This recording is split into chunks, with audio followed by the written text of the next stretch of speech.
Bonjour les amis. Avant de commencer la vidéo d'aujourd'hui, je tiens à vous remercier pour l'intérêt que vous portez à la chaîne. Je suis très fier de la communauté qu'on a pu rassembler. On a dépassé les 10 000 abonnés et nous partageons tous le même objectif et les mêmes valeurs de partage d'informations et le sens d'entraide. Je tiens à vous remercier en produisant un contenu de qualité qui sera dans le cœur de votre intérêt. Sans perdre du temps, on commence par attaquer notre formation. Je vous conseille de prendre un stylo et une feuille pour bénéficier au mieux de l'exercice qu'on va faire ensemble. On va se focaliser aujourd'hui sur l'épreuve orale, et plus spécifiquement la section A. Certains d'entre nous trouvent des difficultés à gérer cette partie. Parmi les retours que j'ai reçus, 1 minute n'est pas suffisante pour comprendre l'annonce et penser aux questions. Je n'arrive pas à trouver des questions. Poser des questions pendant 5 minutes est difficile. Je tiens à vous rassurer mes chers amis que pendant votre entretien avec l'examinateur, vous allez garder l'annonce entre vos mains. Et vous pouvez à tout moment jeter un coup d'œil si vous avez oublié un certain détail. Pour trouver facilement des questions à poser, je vais vous présenter aujourd'hui une méthode qui va vous permettre de générer des questions d'une manière structurée. Vous n'avez pas vraiment besoin d'un excellent niveau de français pour obtenir le niveau C1 en expression orale. Vous allez remarquer que pendant cette formation, je vais utiliser des expressions simples et faciles à tenir.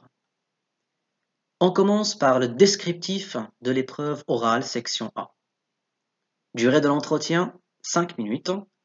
Objectif, obtenir des renseignements et recueillir des informations.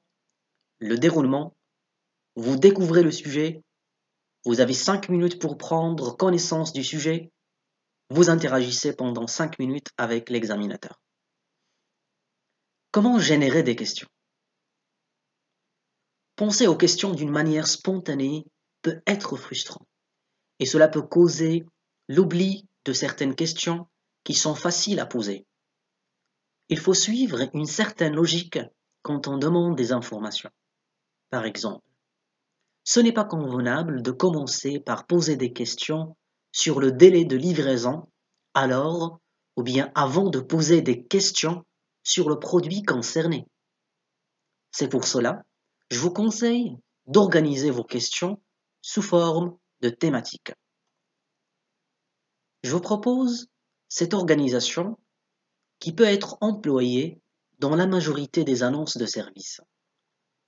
On commence par poser des questions concernant ensuite le temps, les services compris, le prix, et on finit par les risques possibles et les procédures de réservation.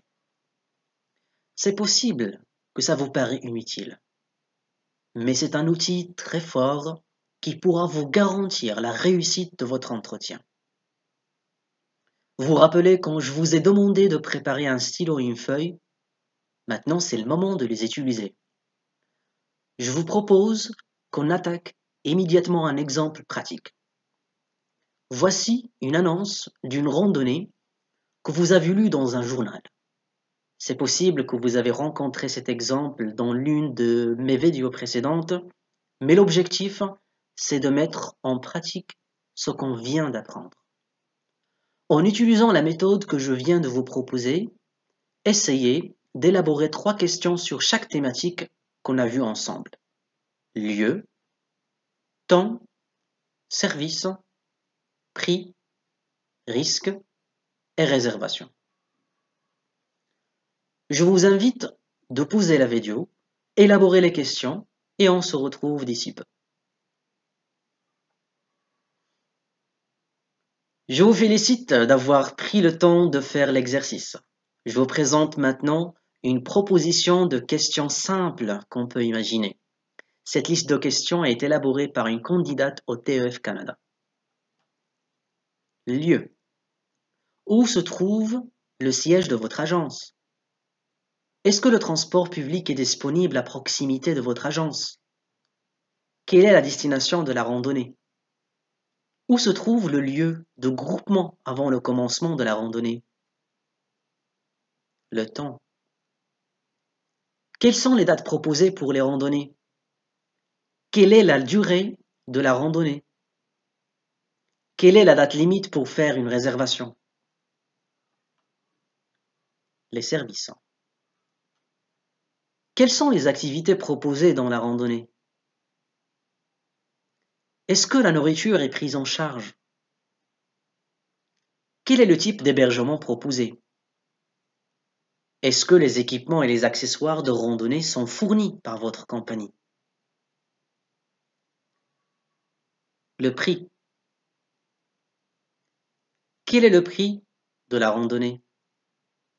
Si on est un groupe de 6 personnes, est-ce qu'on a droit à une réduction? Quels sont les moyens de paiement que vous pouvez proposer? Le risque.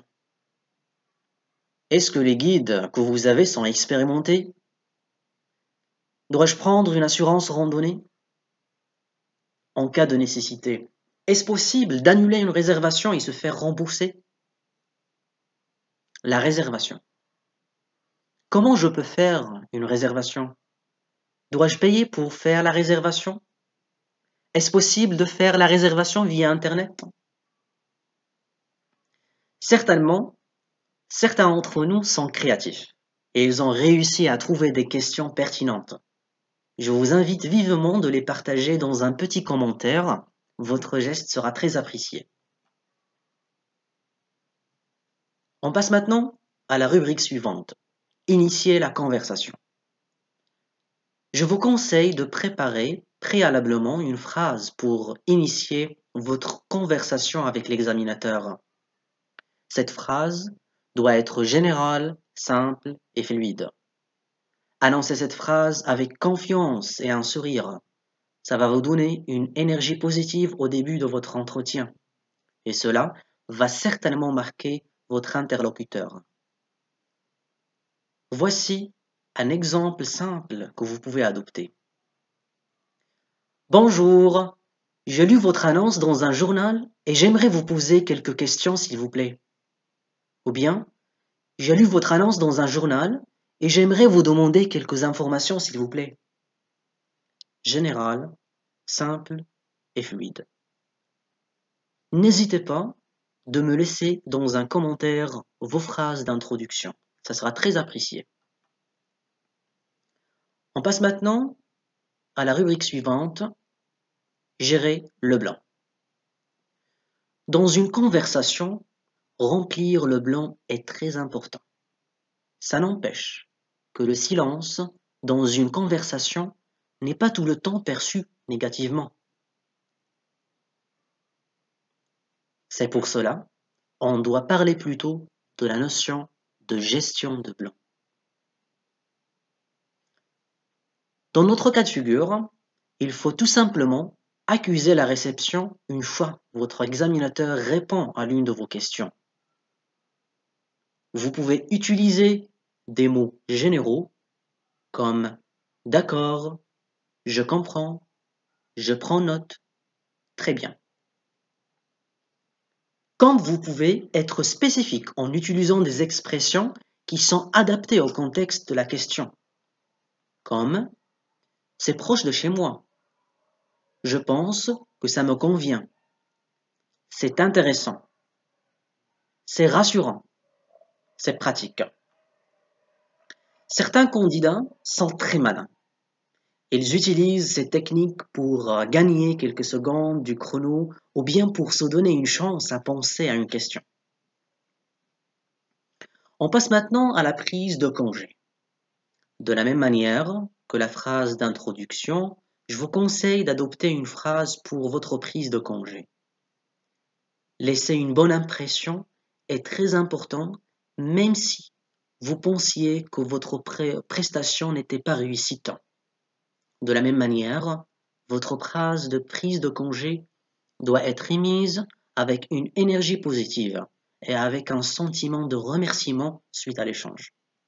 Voici un exemple que vous pouvez adopter. C'était ma dernière question. Je vous remercie pour le temps que vous m'avez accordé et je vous souhaite une bonne journée. Très simple et facile à mémoriser. N'hésitez pas à me laisser dans un commentaire la phrase de congé que vous allez adopter.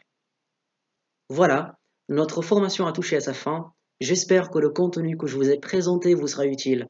Je vous invite à me communiquer vos idées et vos remarques. C'est grâce à vous et pour vous que je continue à produire des vidéos. Et aujourd'hui, j'ai un bonus pour les futurs candidats TEF. Je vais mettre entre vos mains une liste de questions passe-partout que vous pouvez utiliser quel que soit le sujet que vous rencontrez lors de votre examen. Pour avoir cette liste, envoyez-moi un email sur l'adresse immigrationforfree@gmail.com en spécifiant dans l'objet liste passe-partout et je vais vous envoyer votre bonus. N'oubliez pas d'aimer la vidéo, partager la vidéo et s'abonner à la chaîne. Je vous remercie beaucoup mes amis, je vous aime beaucoup. À la prochaine vidéo. Au revoir.